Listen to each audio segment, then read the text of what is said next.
এমন বড় বড় পাথর আল্লাহর নবীর শরীর মোবারকে মারা হয়েছিল। এক একটা পাথরের আঘাতে আল্লাহর নবীর দেহ মোবারক ক্ষত বিক্ষত হয়েছে। আম্মা জান আয়েশা সিদ্দিকা রাদিয়াল্লাহু তাআলা আনহা রাহমাতুল লিল আলামিনের শরীর মোবারকের জামা যখন খুললেন, রাহমাতুল লিল আলামিনের শরীর মোবারকের মধ্যে অগণিত দাগগুলো দেখতে মনে হয় বসন্তের দাগের মতো কালো কালো দাগ। আম্মা জান এই দাগগুলো দেখে সহ্য করতে পারলেন না, চোখের পানি ছেড়ে দিয়ে বলেন রাহমাতুল লিল আলামিন, এত সুন্দর শরীর মোবারকের মধ্যে আপনার এমন বসন্তের মতো দাগ পড়েছে, কারণটা কি? আল্লাহর নবীর গায়ে তো মশা মাছি পর্যন্ত বসা ছিল হারাম। আল্লাহর নবী রাস্তা দিয়ে হেঁটে যায়, আকাশের মেঘমালা পর্যন্ত আমার নবীকে ছায়া দেয়। আমার নবী মৃত গাছের নিচে বসে, নবীর বরকতে গাছ পর্যন্ত জীবিত হয়ে যায়। আমার নবী রাহমাতুল লিল আলামিন এমন নবী, যেই নবীকে দেখলে উট পর্যন্ত আমার নবীর সাথে কথা বলে। উট শুধু উটি না, জঙ্গলের হরিণ পর্যন্ত আমার নবীর সাথে কথা বলে। এমন রাহমাতুল লিল আলামিনের শরীর মোবারকে পিঠের মধ্যে দাগ, পায়ের মধ্যে দাগ, সারা শরীরের মধ্যে দাগ। আম্মা জান আয়েশা জিজ্ঞেস করে, ওগো আল্লাহর নবী, আপনার শরীর মোবারকে দাগগুলো কিসের দাগ? আর দাগগুলো তো দেখা যাচ্ছে অনেক বড় জখম হয়েছে, শরীর থেকে রক্ত ঝরেছে। এই দাগগুলো তো সাধারণ দাগ নয়। রাহমাতুল লিল আলামিন চোখের পানি ছেড়ে দিয়ে এমন ভাবে কান্না করতেছে, মনে হয় একজন শিশু বাচ্চা ডুকরে ডুকরে কান্না করে। কান্না করতে করতে আল্লাহর নবী এখন আর কথা বলতে পারে না। আম্মা জান বলে, ওগো রাহমাতুল লিল আলামিন, আপনি এভাবে শিশুর মতো কান্না করছেন কেন? রাহমাতুল লিল আলামিন বলে, আয়েশা, তুমি আমার শরীর মোবারকে যেই দাগগুলো দেখছো, এই দাগ তো কোনো বসন্তের দাগ না, কোনো রোগের দাগ নয়। আমার শরীরে মশা মাছি পর্যন্ত বসা হারাম, আমার শরীরে কোনো ঘায়ের দাগ নয়। এই দাগগুলো হচ্ছে আমি আল্লাহর কোরআনের দাওয়াত দেওয়ার কারণে আমি তায়েফের ময়দানে গিয়েছিলাম। তায়েফের দুষ্ট কাফেরেরা আমাকে এমন ভাবে পাথর মেরেছে, আজও পর্যন্ত আমার শরীরের দাগগুলো শুকায় না। ও আয়েশা, আমার সেই অতীতের স্মৃতিগুলো মনে পড়ে যাচ্ছে। তায়েফের কাফেরেরা আমার সাথে কি নির্মম আচরণ না সেদিন করেছে। এতটা নির্মম আচরণ, এমন নির্যাতন জুলুম তারা আমার প্রতি করেছে গো আয়েশা। আজও পর্যন্ত আমি সেই তায়েফের দিনগুলোর কথা বলতে পারি না। একমাত্র কোরআনের কথা বলার কারণে, এক আল্লাহর কথা বলার কারণে, কালেমার কথা বলার কারণে আল্লাহর নবীকে তায়েফের কাফেরেরা এমন ভাবে নিষ্ঠুর নির্যাতন করেছে। শুধু আল্লাহর নবীকেই নির্যাতন করে নাই, আল্লাহর পয়গম্বরের সাহাবীরা এই কোরআনের কারণে, এই ইসলামের কারণে দেশ পর্যন্ত ছাড়তে হয়েছে। শুধু দেশ ছাড়া হয় নাই, ঘর পর্যন্ত ছাড়তে হয়েছে, বাড়ি পর্যন্ত ছাড়তে হয়েছে। ঠিক কিনা বলেন? আল্লাহর নবীর একজন সাহাবী, তার নাম হচ্ছে আব্দুল্লাহ। নাম কি? এই সাহাবীর নাম আব্দুল্লাহ। এই আব্দুল্লাহ ছিলেন একজন এতিম, তার বাবা ছিল না। আব্দুল্লাহ তার বাবার ইন্তেকালের পরে তার চাচার ঘরে তার চাচা তাকে লালন পালন করতেন। আব্দুল্লাহ এখনো কালেমা পড়ে মুসলমান হয় নাই। কালেমা পড়ে মুসলমান না হলে কি হবে? আল্লাহর নবী যখন কোরআনের তেলাওয়াত করতেন, কোরআনের বয়ান করতেন, আব্দুল্লাহ আল্লাহর নবীর দরবারে যে বসে বসে কোরআনে মাজিদের তেলাওয়াত শুনতেন। একজন কাফের হয়ে কোরআনের তেলাওয়াত শুনে কালেমা পড়ে মুসলমান হয় নাই, কিন্তু কোরআনের তেলাওয়াত শুনে আল্লাহর কোরআনকে ভালোবাসে। বর্তমানে মুসলমানের সন্তান হয়েও আল্লাহর কোরআনের বিরোধিতা করে কি করে না? যেটা মনে চায় সেটা মানে। আর ওলামায়ে কেরাম যদি বলে এটা কোরআনের মধ্যে জায়েজ নাই, তাহলে তারা এই কথা বলে যে বর্তমানে আলেম সমাজ নাকি কোরআনের অপব্যাখ্যা করে। আছে কি আছে না? আলেমদেরকে বলে কোরআনের অপব্যাখ্যা করে। এই অজুহাতে অনেকে কোরআনের আওয়াজকে বন্ধ করে দিতে চায়। আপনাদের কাছে আমার প্রশ্ন, কোরআনের আওয়াজকে কি বন্ধ করা সম্ভব? কোরআনের বিরুদ্ধাচরণ করেছিল আবু জেহেল, তার অস্তিত্ব নাই। আবু লাহাবের অস্তিত্ব নাই। আল্লাহর নবীকে কষ্ট দিয়েছিল উতবা সাইবা, তাদের অস্তিত্ব নাই। ঠিক কিনা বলেন? সুতরাং আল্লাহর কোরআনের যারা বিরোধিতা করবে, আলেম ওলামাদের বিরোধিতা করবে, আলেম ওলামাদেরকে গালি দিবে, কটাক্ষ করবে, তাদের অস্তিত্ব পৃথিবীর জমিনে থাকবে না। আল্লাহ বিলীন করে দিবে। ইতিহাস খুলে দেখো, আজ পর্যন্ত কোন পয়গম্বরের বিরোধিতা করে কোন বিরোধী শক্তি পৃথিবীর জমিনে টিকে নাই। পয়গম্বর ইব্রাহিম আলাইহিস সালামকে কষ্ট দিয়েছিলেন কি? নমরুদকে আল্লাহ তাআলা একটা ল্যাংড়া মশা দিয়ে মারছে। ভালো মশাও না, ভালো মশা দিয়ে মারলে তো তার র্যাঙ্ক বেড়ে যাবে, প্রমোশন হবে। আল্লাহ বলে পাপিষ্ঠ নমরুদ, আমি চাইলে আমার সৃষ্টি মশার তো অভাব নাই। আছে মশার অভাব? মশার তো অভাব নাই।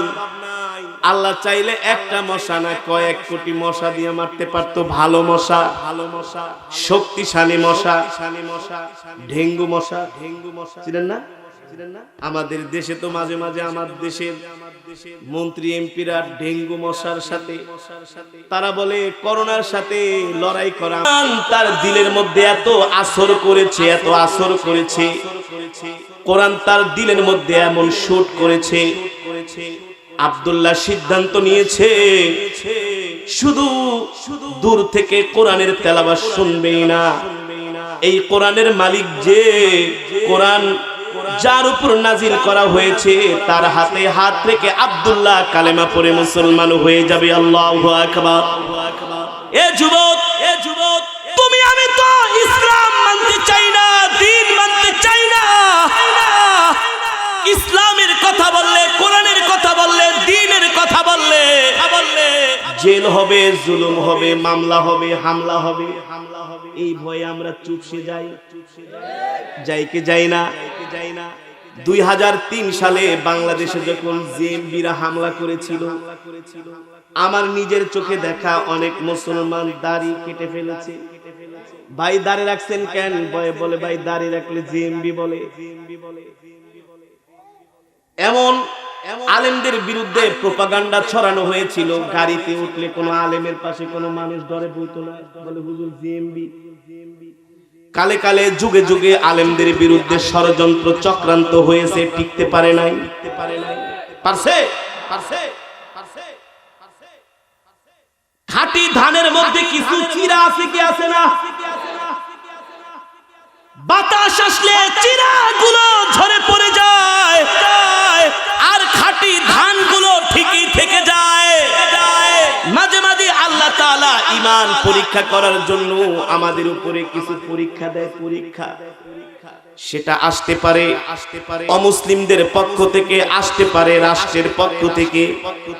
তুমি কোরআনের পক্ষে থাকলে, ইসলামের পক্ষে থাকলে মাঝে মাঝে তোমার ঈমানটাকে যাচাই করার জন্য আল্লাহ একটু পরীক্ষা নিবে। ঠিক কিনা বলেন? এই পরীক্ষায় যদি তুমি ফেল করো তাহলে বুঝতে হবে তোমার কি নাই, ঈমান নাই। আজকে মুসলমানের বাচ্চা হইয়া কোরআনের কথা বললে জেল হবে, জুলুম হবে, অত্যাচার হবে, নির্যাতন হবে। হকের কথা বললে নেতা নেত্রী বেজার হবে।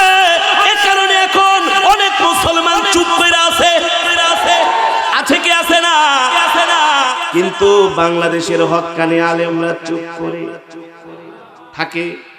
যদি বলেন ময়দানে থাকলে আলেমরাই আছে, আর তোমাদের মতো গরু খাওয়া মুসলমান লেজ দুটায় এখন কম্বলের নিচে ঘুমাইতেছে। তোমরা হলা স্বার্থপর, তোমরা হলা এমন মানুষ, তোমরা তো সুখের দিনের বন্ধু, দুঃখের দিনে তোমাদের পাওয়া যায় না। তোমরা তো মুনাফিক। আল্লাহর নবীর জামানায় এমন মুনাফিক ছিল কি ছিল না? জোরে বলেন, ছিল কি ছিল না? তাদের পরিণতি হয়েছে শেষ পর্যন্ত ভয়াবহ। ঠিক না বলে? আব্দুল্লাহ এখনো কালেমা পড়ে মুসলমান হয় নাই।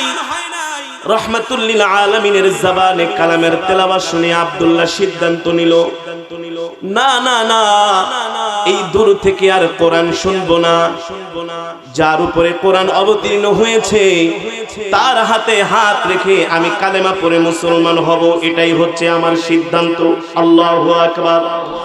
কিন্তু আব্দুল্লাহ ছিলেন একজন এতিম মানুষ। এতিম কি ছিলেন? আব্দুল্লাহ ছিলেন একজন এতিম, তার বাবা নাই। তার চাচা তাকে লালন পালন করতেন, তার সমস্ত খরচ বহন করতেন, ঘর বানায় দিয়েছেন, পড়ালেখা করাচ্ছেন, ব্যবসা বাণিজ্য দিয়ে দিয়েছেন চাচা। আম্মুর রাজুলি সিন ও আবি, চাচা বাপের মতো। বাবা মারা গেলে চাচার থেকে বাবার ঘ্রাণ পাওয়া যায়। চাচা হচ্ছেন তার মুরব্বি। আব্দুল্লাহ সিদ্ধান্ত নিল, চাচা আমাকে এত আদর করে, আমি যে কালেমা পড়ে মুসলমান হব এটা এখন আর গোপন রাখার বিষয় না। আমি সত্যটা আমি আমার চাচার সামনে প্রকাশ করবই করব। আব্দুল্লাহ জানতেন তিনি যদি সত্যটা প্রকাশ করে তার চাচা তার উপর কোনোদিনই খুশি হবে না, বরংস বেজার হবে। বেজার হলে হোক, কিছুই করার নাই। আব্দুল্লাহ মনে মনে সিদ্ধান্ত নিয়েছে, এই কালেমার জন্য যদি আমার জীবন দিতে হয় রাজি আছি, কোরআনের জন্য যদি জীবন দিতে হয় আমি রাজি আছি, তারপরেও সত্য কথা থেকে আমি বিচ্যুত হব না। আল্লাহু আকবার। আব্দুল্লাহ চলে গেলেন তার চাচার কাছে, চাচাকে ডাকলেন, চাচা আপনার সাথে আমার কিছু মোস্ট ইম্পর্টেন্ট কথা আছে। এ ভাতিজা কি কথা? বলে চাচা আমার কিছু কথা আপনার শোনার সময় আছে নাকি? চাচা বলে ভাতিজা রে, ছোটবেলা তোর বাবা মারা গেছে, ছোটবেলা থেকে আমি তোকে লালন পালন করে আসছি। কোনদিন তো আমি তোর কথার মধ্যে আজকে যেমন একটা ভাব সাপ দেখছি, কোনদিন তুই আমার সামনে এভাবে কথা বলস নাই। আজকে তোর ব্যবহার, আজকে তোর কথাবার্তা আমার কাছে কেমন যেন একটু রহস্যময় মনে হচ্ছে। আব্দুল্লাহ বলে, হ্যাঁ চাচা আপনি ঠিকই ধরেছেন, আমি আপনার সাথে আজকে কিছু কথা বলার জন্য আসছি। এটাই হবে আমার একেবারে ফাইনাল সিদ্ধান্ত। আল্লাহু আকবার। ইমানদাররা কখনো চুপসে থাকে না, ইমানদাররা কখনো ম্যান করে কথা বলে না। এই যারা হকের পক্ষে আছে তারা কখনো আল্লাহ ছাড়া কাউকে ভয় পায়, আল্লাহ ছাড়া কাউকে ভয় পায় না। আব্দুল্লাহ মনে মনে সিদ্ধান্ত নিছে, যা হবার হবে, চাচাকে কথাটা বলতেই হবে। আব্দুল্লাহ তার চাচাকে ডাক দিছে, চাচা শোনেন, আমি আপনাকে 3টা প্রশ্ন করতে চাই। এ ভাতিজা কি প্রশ্ন করবে? 1 নম্বরে বলেন মুহাম্মদ সাল্লাল্লাহু আলাইহি সাল্লাম কেমন মানুষ? চাচা কোনো চিন্তা ভাবনা না করেই এক সেকেন্ডে উত্তর দিলেন, মুহাম্মদ সাল্লাল্লাহু আলাইহি সাল্লামের মতো এত ভালো মানুষ মক্কার জমিনে আর দ্বিতীয় জন পাওয়া যাবে না, সারা পৃথিবীর জমিনেও পাওয়া যাবে। কিভাবে পাওয়া যাবে? ইন্নাকা লাআলা খুলুকিন আযীম।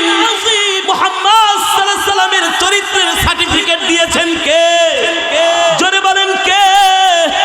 আল্লাহ নিজে বলছেন, ও নবী, ইন্নাকা লাআলা খুলুকিন আযীম, আপনি হচ্ছেন সুন্দরতম চরিত্রে। আল্লাহু আকবার।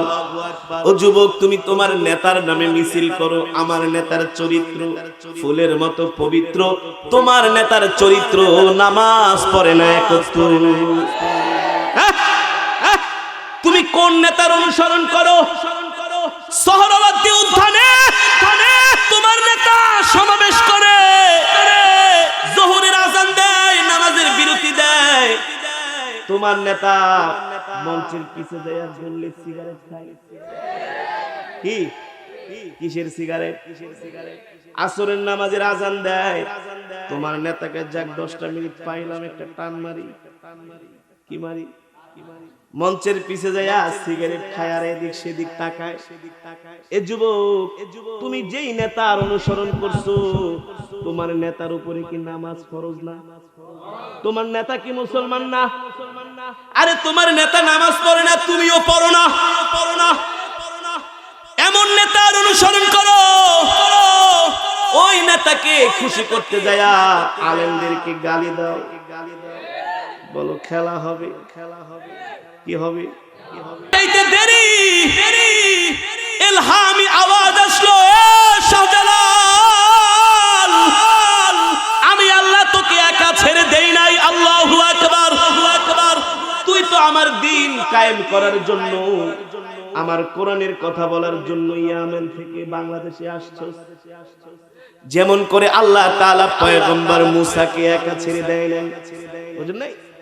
ফেরাউনের দরবারে পয়গম্বর মুসা যে বলে, ফেরাউন তুমি এই সমস্ত বাটপারি বন্ডামি সন্ডামি বাদ দাও, মূর্তি পূজা বাদ দাও। ফেরাউনকে কস কি কহ, এক আল্লাহর হুকুম মানো, বিধান মানো। ফেরাউন বলে, আনা রাব্বুকুমুল আলা, আমি তো বড় খোদা, আমি আবার বিধান কার মানবো? ঠিক কিনা বলেন? মুসা আলাইহিস সালাম বলে, যে লাঠি দেখছিস একেবারে পিটায়া সোজা করে ফেলানো। আল্লাহ তাআলা পয়গম্বর মুসাকে একটা লাঠি দিয়েছিলেন, জানেন না? ফেরাউন ছিলেন একজন শাসক, একটা প্রেসিডেন্ট, একটা বাদশা। তার সৈন্যবাহিনীর কোনো অভাব নাই, অস্ত্র শস্ত্রের অভাব নাই, ক্ষমতার অভাব নাই, জনবলের লোক লস্করের অভাব নাই। এমন একজন প্রতিষ্ঠিত গভর্নমেন্ট, প্রতিষ্ঠিত একজন বাদশার দরবারে যায় একজন মাত্র পয়গম্বর মুসা। কয় বাটপারি বাদ দাও, মূর্তি পূজা বাদ দাও, এক আল্লাহকে মানো। ফেরাউন কয়, সাবধানে কথা বলবি, তোরে কিন্তু শায়েস্তা করব। মুসা আলাইহিস সালাম বলে, পারবে না। আমি তোমার কাছে যেই দ্বীনের দাওয়াত নিয়ে আসছি, এই দাওয়াত তো আমার নয়, এই দাওয়াত হচ্ছে আল্লাহ তাআলার পক্ষ থেকে। ঠিক কিনা বলেন? পয়গম্বর মুসাকে ভয় দেখানোর জন্য ফেরাউন জাদুকরদেরকে ডাক দিলেন। জাদুকররা এসে ট্রাক ভরে ভরে, কাফেলা ভরে ভরে বড় বড় রশি আইনা সেগুলাকে সাপ বানাইলেন। একটা দুইটা না, হাজার হাজার সাপ। প্রথম পয়গম্বর মুসা ভয় পেয়ে গেছে। ভয় কেন পাবে না? পয়গম্বর হইলে কি হইছে? সাপ দেখলে তো ভয় পায় না? সবাই ভয় পায়। প্রথম পয়গম্বর মুসাও একটু ঘাবড়ায় গেছে, কয় হায় রে, সাপ তো আর একটা দুইটা না, হাজার হাজার সাপ। এটা আবার কি জাদু, আমি তো বুঝলাম না। আল্লাহ বলে, মুসা তোমার বুঝার দরকার নাই, আমি এমন একটা প্রতিষ্ঠিত রাষ্ট্রপ্রধানের সামনে আমি আল্লাহ তোমাকে একা ছেড়ে দিই নাই, আমি তোমার সাথে আছি। কোন চিন্তা আছে? আল্লাহকে মুসা লা তাহজান ইন্নাল্লাহা মা'না, ভয় পেও না। কি করো না? তুমি তোমার হাতের লাঠিটা জমিনে ফালায় দাও। এবার জমিনে ফেলে দিয়েছে। পয়গম্বর মুসার লাঠিটা আস্তে আস্তে করে সাপে পরিণত হচ্ছে বিশাল অজগর সাপ। এবার সাপ যেদিকে মুখ ফিরে সেই দিকেই জাদুকরদের সব সাপগুলো খেয়ে ফেলছে। ডান দিকে ফেলে ডান দিকে তাকানোর সাথে সাথে ডান দিক পুরো একেবারে ছাপা, বাম দিকে ছাপা, সামনেও ছাপা, পিছন দিকেও ছাপা। এখন আর জাদুকরদের কোনো জাদুর ক্ষমতা নাই, শেষ। সাপগুলো সব পয়গম্বর মুসার লাঠি। জাদুকররা ভয় পেয়ে গেছে, বুঝছি আমরা যেটা দেখাইছি এটা হচ্ছে জাদু, কিন্তু মুসা যেটা দেখাইছে এটা জাদু না, এটা আল্লাহর ক্ষমতা। কার? জোরে বলেন কার? এবার তো জাদুকররা ভয় পায়া আল্লাহর কদমে সেজদায় পড়ে গেছে। ফেরাউন মনে করছে জাদুতে হারার কারণে মনে হয় জাদুকররা ভয় পায়া ফেরাউনরে সেজদা দিছে। কাকে? জাদুকর সেজদা দিয়া জাদুকররা উঠা বলে, ফেরাউন তুমি মনে করো না আমরা তোমাকে সেজদা দিছি, আমরা তো সেজদা দিয়েছি রব্বি হারুন ওয়া মূসা। আল্লাহু আকবার। মুসার আল্লাহকে আমরা সেজদা দিয়েছি। আল্লাহু আকবার। আল্লাহ বলে মুসা রে, ফেরাউনের সামনে আমি আল্লাহ তোমাকে একা ছেড়ে দেই না, আমি আল্লাহ তোমার সাথে আছি। আল্লাহ তাআলা শাহজালাল মুজাদ্দিদি ইয়ামানিকে সুরমা নদীর পারে একা ছেড়ে দেয় নাই। এ শাহজালাল চিন্তা করো কেন, তোমার জায়নামাজটা নদীর মধ্যে বিছায় দাও। শাহজালাল মুজাদ্দিদি ইয়ামানি তার জায়নামাজটা নদীর মধ্যে বিছিয়ে দিয়েছেন। আল্লাহ তাআলা জায়নামাজকে কিস্তি বানায়া আল্লাহ তাআলা শাহজালাল মুজাদ্দিদি ইয়ামানিকে নদী পার করায় দিয়েছে। আল্লাহু আকবার। বানায় বলছি এ যুবক, বানায় বলি না। আল্লাহ নমরুদদারেও মারছে, কারুনরেও মাটির ভিতরে দাবায় দিছে। কারুনকে যেখানে দাবানো হয়েছে আমি আমার নিজের চোখে মিশরে দেখে আসছি। 80 কিলোমিটার জায়গা নিয়ে আল্লাহর বিরুদ্ধে বিদ্রোহ করেছেন, আল্লাহর হুকুম অমান্য করেছেন। আল্লাহ তাআলা কারুনকে সম্পদ সহ মাটির মধ্যে দাবায় দিছে। সাদ্দাত বেহেশত বানায়া বেহেশতে ঢুকতে পারে নাই। ফেরাউন আল্লাহর সাথে টক্কর দিয়ে টিকতে পারে নাই। নমরুদ আল্লাহর সাথে টক্কর দিয়ে টিকতে পারে নাই। এ তোমরা 2 টাকার নেতা খেতা পাতি নেতা, তোমরা কিভাবে টিকবা? কোনদিনই সম্ভব নয়। ঠিক কিনা বলেন? ইসলাম ছিল, ইসলাম আছে, ইসলাম ছিল, ইসলাম আছে। আল্লাহ রাব্বুল আলামিন দুনিয়ার মানুষদেরকে বলতেছেন, ওয়াদাল্লাহুল্লাযীনা আমানু মিনকুম ওয়া আমিলুস সালিহাত লা ইস্তাখলিফান্নাকুম ফিল আরদ কামা ইস্তাখলাফাল্লাযীনা মিন ক্বাবলিহিম। আল্লাহ দুনিয়ার মানুষদেরকে বলেন, আমি আল্লাহ তোমাদের সাথে ওয়াদা করতেছি, আমি আল্লাহ তোমাদেরকে রাজ্য ক্ষমতা ফিরায় দিব, কিন্তু শর্ত হচ্ছে তোমাদেরকে আমলে সালেহ করতে হবে, বেশি বেশি করে নেক আমল করতে হবে, আল্লাহর গোলামি করতে হবে। তোমরা যদি সাহাবায়ে কেরামের মতো আল্লাহর গোলামি করো, পৃথিবীর কোনো পরাশক্তি, পৃথিবীর কোনো সুপার পাওয়ার মুসলমানদেরকে দমায় রাখতে পারবে না। পারবে? কোনদিনই পারা সম্ভব নয়। কারণ যে আল্লাহ মুসাকে ফেরাউনের সাথে জিতিয়েছেন, যে আল্লাহ পয়গম্বর ইব্রাহিম আলাইহিস সালামকে নমরুদের সাথে জিতিয়েছেন, যে আল্লাহ আবু জেহেলকে পরাজিত করে মুহাম্মদ সাল্লাল্লাহু আলাইহি সাল্লামকে জিতিয়েছেন, সেই আল্লাহ এখনো আছে কি আছে না? জোরে বলেন, আছে কি আছে না? সুতরাং ও মুসলমান, ঈমানকে শক্তিশালী করতে হবে, ঈমানকে মজবুত করতে হবে, আল্লাহর কোরআন অনুযায়ী আমাদেরকে চলতে হবে, আমাদের জীবনকে আল্লাহর কোরআন অনুযায়ী চালাইতে হবে। ইসলাম থেকে দূরে সরা। ও যুবক, সাবধান সাবধান, ইসলাম থেকে দূরে সরা যাবে না, আল্লাহর কোরআন থেকে এক চুল পরিমাণ দূরে সরা যাবে না। হক কথা বলতে গেলে যদি জেল হয়, জেল খাটবে। জেল খাটা তো আল্লাহর নবীর সুন্নাত। ঠিক কিনা বলেন? এ পয়গম্বর ইউসুফ আলাইহিস সালাম জেল খেটেছেন। লা জাআলান্নাকা মিনাল মাসজুনিন। ফেরাউনও কিন্তু মুসারে জেলের ভয় দেখাইছে। সুতরাং আমরা সেই পয়গম্বরদের উত্তরসূরি, আমরা হক কথা বলেই যাব, কোন জেল ঠেল মামলা হামলাকে আমরা ভয় নাথিং কি ওলামায়ে কেরাম আল্লাহ ছাড়া কাউকে ভয় পায় না, ভয় পায় না। তোমরা যতই বলো আমাদের ঘাড় মটকায়া দিবা, আমাদের ঘাড় মটকানোর মতো ক্ষমতা কারো নাই। আমরা তো এমন মালিকের গোলামি করি, ওই মালিক চাইলেই নিমিষেই তোমাদের ঘাড় মটকায়া দিতে পারেন, পারে কি পারে না? আজকে আলেম ওলামাদেরকে কটাক্ষ করা হয়, বলে জানাজা দেওয়ার জন্য নাকি আলেম ওলামাদের দরকার নাই। কালকে দেখলাম ফেসবুকে একটা মোনাজাত দিতেছে, হুজুরদের এখন আর দাওয়াত দিব না, আমরা নিজেরাই করব।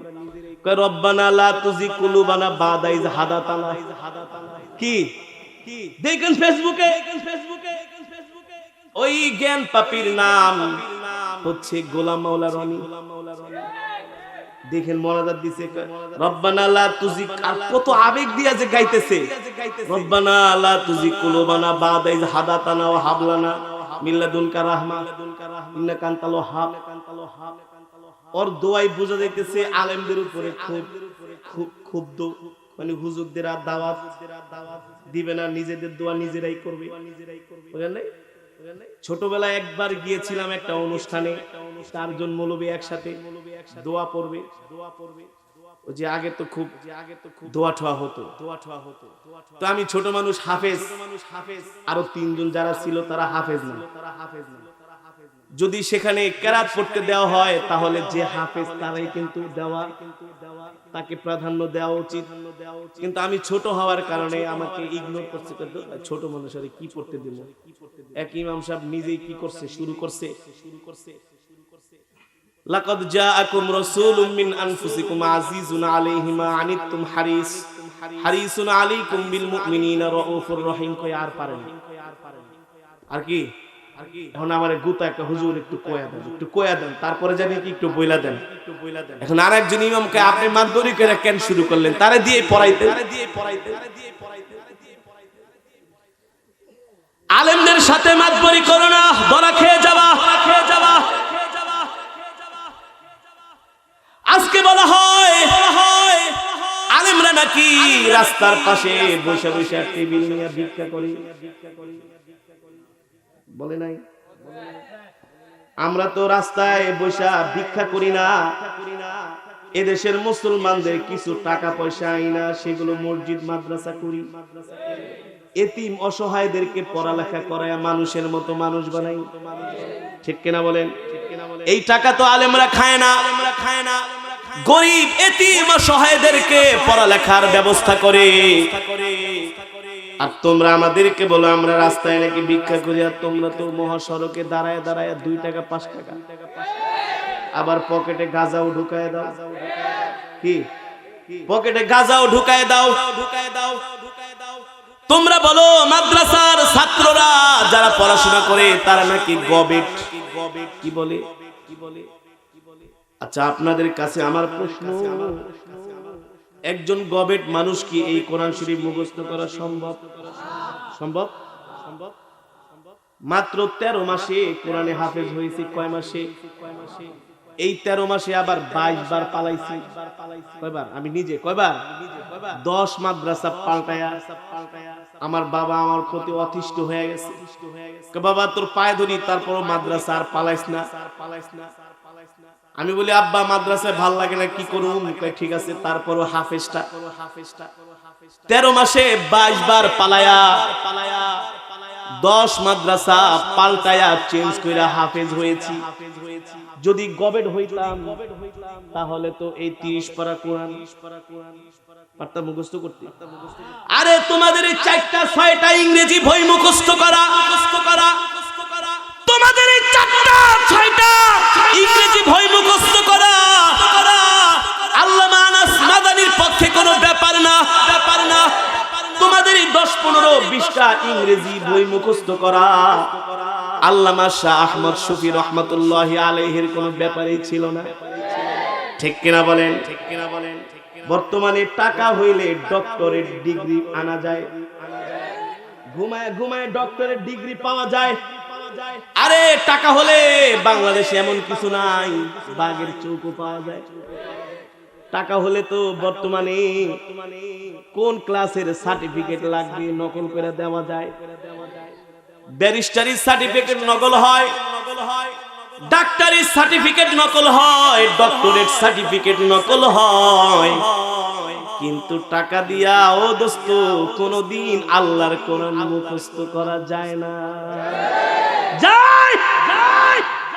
আমার একজন ঘনিষ্ঠ মানুষ ভূমি মন্ত্রণালয় চাকরি করে, বলে আসাদ ভাই আমার ছেলেটার একটু আপনার মতো হাফেজ বানায় দেন, 10 লাখ টাকা দিন। কয় লাখ? আমি কি মিয়া এটা কিভাবে সম্ভব? ভাই একটু মুখস্থ টুখস্থ করায় দেন, 10 লাখ টাকার লেখা দিয়া দিন। আমি বললাম দোস্ত টাকার গরম দিয়া কখনো কোরআনের হাফেজ হওয়া যায় না, ঠিক কিনা বলেন? ঠিক কিনা বলেন? আল্লাহ যাকে পছন্দ করে, আল্লাহ যাকে মেধা দান করে, সেই কেবল আল্লাহর কোরআন মুখস্থ করতে পারে। তার মানে যারা মাদ্রাসায় পড়ে তারা গবেট না, আপনারাই হচ্ছেন গবেট। পড়ালেখা ভালো করে করেন নাই, ঘুষ দিয়া চাকরি নিছেন। আগে এখন ঘুষের টাকা উঠানোর জন্য হাইওয়েতে কালেকশন করে কি করে না? সুতরাং আলেমদেরকে কটাক্ষ করে লাভ নাই। আলেমদের কটাক্ষ করে এদেশের মুসলমানদের কাছ থেকে আলেমদের দূরে সরানো। এদেশের মুসলমানের সাথে আলেমদের সাথে আত্মার সম্পর্ক, আত্মার ভালোবাসার সম্পর্ক। আজকে বাংলাদেশের লক্ষ লক্ষ যুবক কোরআনের তেলাওয়াত শুনে কোরআনের মাহফিলে চলে আসে, সিনেমা হলগুলো বন্ধ হয়ে যাচ্ছে। এখন আর মমতাজ বেগমের নাইট ফাইটটা যায়, সিরা যায়, এগুলো এখন আর যুবকরা শুনে না, ঠিক কিনা বলেন? যুবকরা এখন আল্লাহর কোরআন ধরছে, যুবকরা এখন আল্লাহর কোরআনের তেলাওয়াত শুনে, কোরআনের বয়ান শুনে। ও যুবক, হীনমন্যতায় ভোগো না, হীনমন্যতায় থেকো না। ইনশাআল্লাহ ইসলাম আছে, ইসলাম থাকবে, আর বিজয় ইসলামেরই হবে। ইসলামেরই বিজয় হবে, উলামায়ে কেরামের বিজয় হবে। ভারতের রাজ্য সভায় কালেমার পতাকা উড়বে, আমেরিকার হোয়াইট হাউসে কালেমার পতাকা উড়বে, বাংলাদেশের সংসদ থেকে কোরআনের আইন চালু হবে ইনশাআল্লাহ। কারো ঠেকানোর ক্ষমতা নাই, আছে ইসলাম ছিল। সুতরাং এই কোরআনের জন্য আল্লাহর নবী তায়েফের ময়দানে দান মুবারক শহীদ করেছেন। এই কোরআনের জন্য হযরত বেলাল রক্ত দিয়েছেন। এই কোরআনের জন্য যদি আবার রক্ত দিতে হয়, আমরা কে কে রাজি আছি? হাত উঠাই, নারায়ে তাকবীর, নারায়ে তাকবীর। আল কোরআনের আলো, আল হাদিসের আলো, হাত নামান। আল্লাহ সকলকে কবুল করুক বলি আমিন। ও যুবক, ও বন্ধু, শুধু মিষ্টি মিষ্টি কোরআনের কেরাত শুনলে হবে না, এই কোরআন অনুযায়ী জীবনটাকে গঠন করতে হবে। আল্লাহর জমিনে আল্লাহর কোরআনের আইনকে প্রতিষ্ঠিত করার জন্য মেহনত করতে হবে। রাজি আছেন তো? ইনশাআল্লাহ। আমরা সৎ কাজের আদেশ দিব, অসৎ কাজের নিষেধ করব। কেউ যদি আল্লাহর কোরআনের বিরুদ্ধে কথা বলে, নিজের স্বার্থ হাসিল করতে চায়, ওর 20 দাঁতগুলো ভেঙে দিব, ঠিক কিনা বলেন? সুতরাং বাংলাদেশের প্রত্যেকটা যুবক হচ্ছে ইসলামের সৈনিক, দ্বীনের সৈনিক। তোমাদের দ্বারা ইসলাম জিন্দা হবে। তোমাদের কারণে আজকে বাংলাদেশে হাজার হাজার ওয়াজ মাহফিল হচ্ছে। অতীতে এত মাহফিল ছিল না, এত নামাজিও। এখন তো ইয়াং যুবকদের মুখে দাড়ি, আগে কল্পনাই করা যেত না। ইউনিভার্সিটিতে, প্রাইভেট ইউনিভার্সিটিতে পড়াশোনা করে, সরকারি ইউনিভার্সিটিতে ভাই এত পরিবর্তন, বলে হুজুর বয়ান শুনে দাড়ি রাখার নিয়ত করেছি। ভাই এত পরিবর্তন, হুজুর দাওয়াত ও তাবলীগের মাধ্যমে আল্লাহ পরিবর্তন ঘটিয়েছেন। হুজুর উলামায়ে কেরামের সোহবতে থাকার কারণে আল্লাহ পরিবর্তন ঘটিয়েছেন। ঠিক কিনা বলেন? ঠিক কিনা বলেন? সুতরাং ইনশাআল্লাহ আল্লাহ তাআলা অবশ্যই আমাদেরকে বিজয় দান করবে যদি আমরা ইসলামের পথে থাকি, দ্বীনের পথে থাকি। ঠিক কিনা বলেন? ঠিক কিনা বলেন? যেই ঘটনাটা আপনাদেরকে শুনাইতেছিলাম সে আব্দুল্লাহর ঘটনা, এটা বিশাল লম্বা একটা ঘটনা, কিন্তু অনেক সময় হয়ে গিয়েছে, লম্বা সময় আপনাদের সামনে তেলাওয়াত করেছি, কোরআন থেকে কিছু কথা বলেছি, বাস্তবতার আলোকে, বাস্তবতার নিরিখে বর্তমান সমাজের প্রেক্ষাপট নিয়ে আপনাদের সামনে কিছু আলোচনা করেছি। দরকার ছিল কি ছিল না? দরকার ছিল কি ছিল না? কোরআন কবরের আওয়াজ ওয়াজের আগে এখন মাটির উপরের ওয়াজ করার জরুরি হয়ে পড়ছে। কারণ এখন মুসলমান বেঈমান হয়ে যাচ্ছে, নাফরমান হয়ে যাচ্ছে, সরাসরি নিজের স্বার্থের জন্য কোরআনের বিরুদ্ধে কথা বলছে। ঠিক কেন বলেন? নবীজি বলেছেন এমন একটা সময় আসবে আমার উম্মত সকালবেলা থাকবে ঈমানদার আর বিকালবেলা হয়ে যাবে ঈমান হারা বেঈমান। ঠিক ওই পরিস্থিতি আমাদের সামনে এসেছে। এই কারণে আমাদের এই বয়ান করতে হবে যে বয়ানের মাধ্যমে যুবকদের ঈমান বৃদ্ধি পায়, ঈমানি শক্তি বাড়ে, ঈমানের শক্তিতে যাতে বলিয়ান হতে পারে। ঠিক কিনা বলে? সুতরাং এই কারণে বলবো বন্ধু, আল্লাহর কোরআনকে বুকে আঁকড়ে ধরো, রাসূলের সুন্নাহ অনুযায়ী জীবনকে পরিচালিত করো। ইনশাআল্লাহ এই জমিনে ইসলাম ছিল, ইসলাম আছে, মুসলমান ছিল, মুসলমানই থাকবে ইনশাআল্লাহ। আল্লাহ তাআলা আমাদের সকলকে কোরআনের জন্য কবুল করুক বলি আমিন, দ্বীনের জন্য কবুল করুক বলি আমিন। আজকের মাহফিল, এই মাহফিলে কোরআন তেলাওয়াত হয়েছে, বয়ান হয়েছে। এই বসেন, মোনাজাত দিয়ে দিন, উঠাউঠি করবেন না। যে কোরআনের বয়ান শুনলাম, আল্লাহর নবী যদি দ্বীনের জন্য এত কষ্ট করতে পারে, আল্লাহর নবীর সাহাবীরা যদি কষ্ট করতে পারে, আমরা কি একটু ঈমানের পরীক্ষা দিতে পারবো না? পারবো তো ইনশাআল্লাহ। কে কে পারবো না হাত উঠাইতো? মাশাআল্লাহ, সবাই পারবেন তো ইনশাআল্লাহ? এই যুবক আমার দিকে খেয়াল করো, যদি পারো তাহলে আজকের মাহফিল থেকে আমি কয়েকজন ঈমানওয়ালা তাগড়া নওজোয়ান যুবক চাই, যেই যুবক দাঁড়ায় বলবে হুজুর আল্লাহর নবী যে ইসলামের জন্য মার খেয়েছেন, ওই আল্লাহর জমিনে আল্লাহর দ্বীন, আল্লাহর নবীর আদর্শ, কোরআনকে ভালোবেসে আজকে থেকে আমি ওয়াদা করলাম, আজকের পর থেকে আমি আর দাড়ি কাটবো না। কয়জন যুবক আছে একটু দাঁড়াও তো দেখি, কয়জন যাদের দাড়ি নাই, একেবারে ক্লিন শেভ? হুজুর দাড়ি কাটবা না তো? ফ্রান্স কাটিং দাড়ি রাখছো, এটা দাড়ি রাখে না, এটা হচ্ছে ঠাট্টা করা। এখন থেকে পরিপূর্ণ দাড়িওয়ালা আল্লাহ কবুল করুক। আর কয়েকজন যুবক, এই দাঁড়ায় থাকো, দাঁড়ায় থাকো মিয়া, তোমার চেহারা আল্লাহ নবী দেখছে, দে মাস্কটা সরাও তো দোস্ত। আলহামদুলিল্লাহ, জোরে বলেন আলহামদুলিল্লাহ। আল্লাহ আমার ভাইকে কবুল করুক। দাঁড়াও, আর কে আছেন? ভাইরে তোর দিকে খালি আমার চোখ যাইতেছে বারবার। দাঁড়িয়ে রাখবা তো? কাটবা না তো? আল্লাহ কবুল করুক বলে আমিন। দাঁড়ায় থাকো, বসবে না।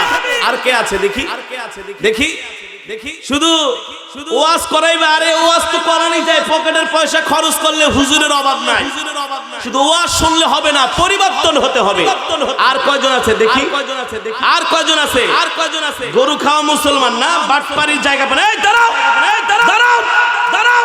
চারজন, হ্যাঁ, যাদের দাড়ি নাই দাঁড়াও, মাশাআল্লাহ দাঁড়াও, দাঁড়াও। বসে আছে কেন? এই পাশে বসে আছে কেন? এই পিছনে দাঁড়ায় না কেন? পিছনে কি মুনাফিক বসে আছে নাকি? হ্যাঁ, এই দাঁড়াও, পিছন থেকে দাঁড়ায় না কেন? পিছন থেকে দাঁড়াও, যে হুজুর দাড়ি রাখবো, আজকের পর থেকে আর দাড়ি কাটবো না। আরে দিল কত শক্ত। হুজুর গজল একটা শুনান, গজল শোনাবো না, দাড়ি না রাখলে কোনো গজল নাই। হ্যাঁ, রাখবা, আসলে দাড়ি। মাশাআল্লাহ, মাশাআল্লাহ, মাশাআল্লাহ। আর কয়জন দেখি? তারা হচ্ছে সাহসী মায়ের সন্তান, তারা হচ্ছে শ্রেষ্ঠ সন্তান। এতদিন দাড়ি রাখে না, এখন থেকে নিয়ত করেছে। কাটবি না তো দাড়ি, বুঝিস তোর বয়স কিন্তু কম, সাবধান। এই ওরে সবাই চোখে চোখে রাখবি। মাশাআল্লাহ, আল্লাহ কবুল। আর না, এদিকে নাই, না এদিকে কি রে ভাই এই দাঁড়াও দাঁড়িয়ে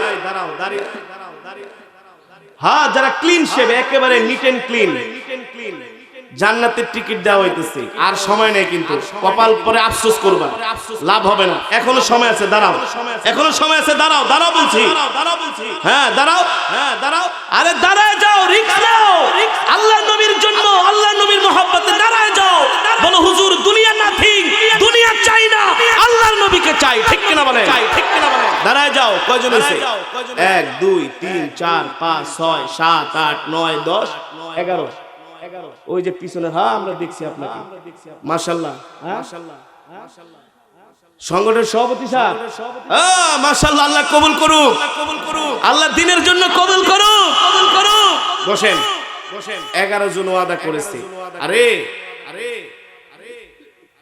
দাড়ি রাখার সেই ভাগ্য তো থাকতে হবে যারা দাঁড়ায় নাই এখনো তারা দুনিয়ার লোভে স্ত্রীর ভয়ে বউ মারবো বাড়িতে গেলে বুঝেন নাই বউদেরা পিটাইবো কি করবো তুই দাঁড়িয়ে রাখার নিয়ত করছস কেন তোরা আমি ঘরে ঢুকাবো না এই বউকে যারা ভয় পায় ওরাই দাঁড়িয়ে রাখার জন্য আজকে দাঁড়ায় না আর যারা সাহসী যুবক বউঠো বাদ দুনিয়া বাদ আগে আল্লাহর নবীর সন্তুষ্ট ঠিক কিনা বলেন সেই যুবকগুলোই দাঁড়িয়েছে আল্লাহ কবুল করুক বলে আমিন এই মাজমা এই মাহফিল আল্লাহ কিয়ামত পর্যন্ত কবুল করুক বলে আমিন আজকের মাহফিল সফল আমরা আউটপুট পেয়েছি কি পেয়েছি আউটপুট আরে ইনভেস্ট করব যদি লাভ না হয় ওই ইনভেস্ট করে কোনো লাভ নাই ও যুবক আজকে তোমরা ইনভেস্ট করেছো মাহফিলের পিছনে টাকা খরচ করেছো নগদ তার ফল আমরা পেয়ে গিয়েছি ঠিক কিনা বলেন যেই 11 ভাই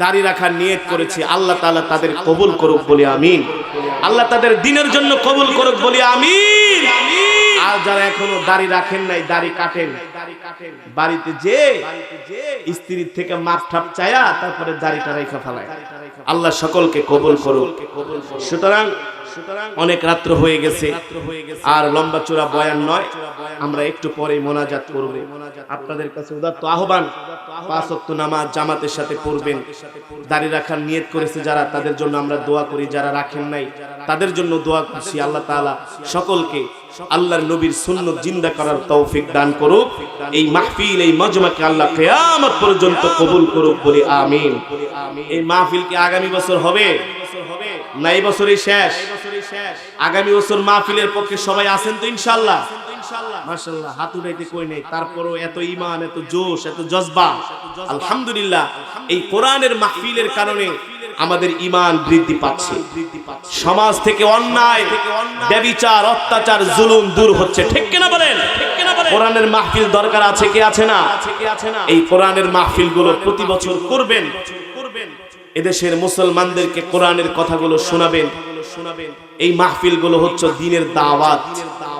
দ্বীনের দাওয়াত এই মাহফিলগুলোর মাধ্যমে দ্বীনের দাওয়াত হয় মুসলমান কোরআনের কথা শুনে ঈমান বৃদ্ধি হয় ঈমান বৃদ্ধি পায় মুসলমান ইসলাম অনুযায়ী চলে গুনাহকে ছেড়ে দেয় কোরআনের এই মাহফিল আল্লাহ তাআলা কিয়ামত পর্যন্ত কবুল করুক বলি আমিন আল্লাহ তাআলা আমাদের সকলকে কবুল করুক বলি আমিন মাইক ভালো না